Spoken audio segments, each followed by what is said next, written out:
Hello guys, today's our topic is bulk method. Bulk method was given by Nielsen L in 1908. It is known as mass selection or population method of breeding. The main strategy of the bulk method is crop improvement, where the process of selection carried out both natural and artificial selection. This is the only breeding program where we undergo both natural and artificial selection. So in the natural selection, that is in the early generation period, the natural selection would act on the bulk population and improve the population to the homozygous condition. So in the later generation, the artificial selection helps in isolation of individual plants efficiently. So this process of bulk is especially used for handling the segregating generations. Here the F2 and the subsequent generations are harvested in bulk and allowed to grow in the next generation. So in this condition, that is till the bulking process get over, the process of natural selection takes place. So once the period of bulk gets over, then the individual plants are selected and the plants are evaluated as in the pedigree method of breeding. The period of bulk may vary from short-term bulk or long-term bulk, that is 6 or 7 generations or 30 or more than 30 years. Application: isolation of homozygous line. So the population is allowed for bulk till F6 or F7 generation and the homozygous line is isolated with minimum effort and expense. When the individual plants are selected after F6 or F7 generation, the selected plants would be almost homozygous and the most of the progenies will be homogeneous in nature. The plants are selected and handled as per pedigree or pure line selection. So once the selection process gets over, that is when an individual plant are selected, so within 2 years we could undergo a process of preliminary yield trial. So next is opportunity for natural selection to change the composition of population. So here the bulk population may be carried up to F20 or F30 generation to provide an opportunity for natural selection to act on their genetic composition. So as a result, the natural selection would favor the higher yielding genotype and eliminate the poor yielding ones.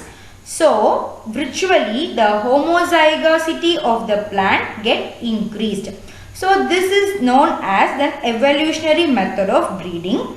So it allows natural selection to act on the population and change its genetic composition. So it is given by Sunny Sin. So next is waiting for opportunity for selection. So as a suitable environment do not occur every year for the selection process, so we are allowing the segregating generation to be carried in bulk until a suitable environment occurs. Then the individual plants are selected and handled as per the pedigree method. So the duration of bulk here depends on the concerned environment. So it is known as mass pedigree method and it was given by Harlan. As this bulk is especially and mainly used for the improvement of self-pollinated crops. Procedure of bulk method. The bulk method is used for handling segregating generation. So the process of hybridization takes place by means of pollination and emasculation. So when F1 population is produced, it is allowed to grow in bulk and space planted, that is providing extra space to the plant so it can produce a large number of seeds and helps in efficient selection process. So from F1, the F2 generation seeds or bulk space planted at commercial seed rate till the F5 generation. So the commercial seed rate in the sense that number of seeds planted per hectare to ensure normal density of plant and yield potential. So once the natural selection takes place from F2 to F5 generation, almost all the plants appear in homozygous condition and this selection helps to increase the high yielding frequency and also the superior genotype of agronomically important traits. So after F5 generation, the process of artificial selection takes place. So here the plants are selected based on their phenotypical appearance and are allowed to grow in a family row or an individual plant rows. So the isolation of homozygous line is very efficient in F6 or F7 generation, and they are allowed for the preliminary yield trial since the plant are homozygous in nature. So once you conduct a preliminary yield trial in F7 generation and we are allowing it to grow in multi-location trial or advanced yield trials in the further 2 or 3 generations. So at the end of F12 generation, a new cultivar is identified and it can be released as a variety. Advantages. As we all know, in pedigree method, we should maintain a pedigree record for each and every parent and the progeny. But in case of bulk, no record is maintained, so it saves time and labor. And this bulk is very simple, convenient and less expensive. Why? Because it is just, we should harvest the plant and bulk the seeds and grow. So there is no need of selection process. So it is very convenient and simple.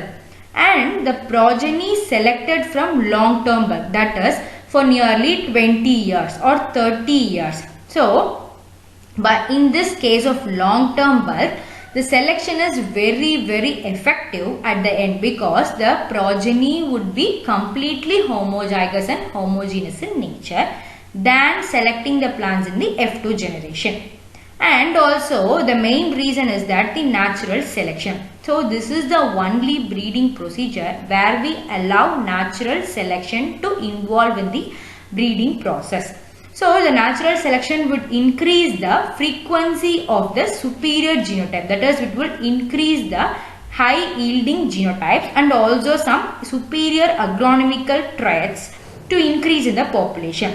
So it helps in isolating a transgressive segregants. What is transgressive segregant in the sense?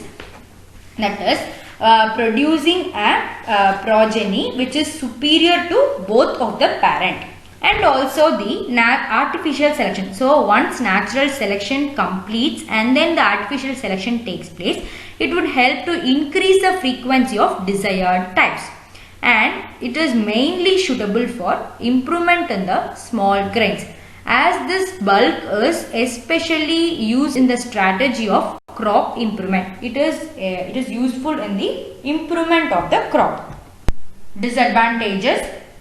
To develop a new variety, it takes a much longer time than other breeding programs such as a pure line selection and mass selection where only 6 or 7 generations is required, but here nearly 12 or 13 generation. If you go for long term bulk, it may take more than 20 years to produce a new variety. And a large number of population has to be maintained. Since this natural selection takes place in the period of bulk, we are allowing the plants to grow in bulk. So a large number of population has to be maintained.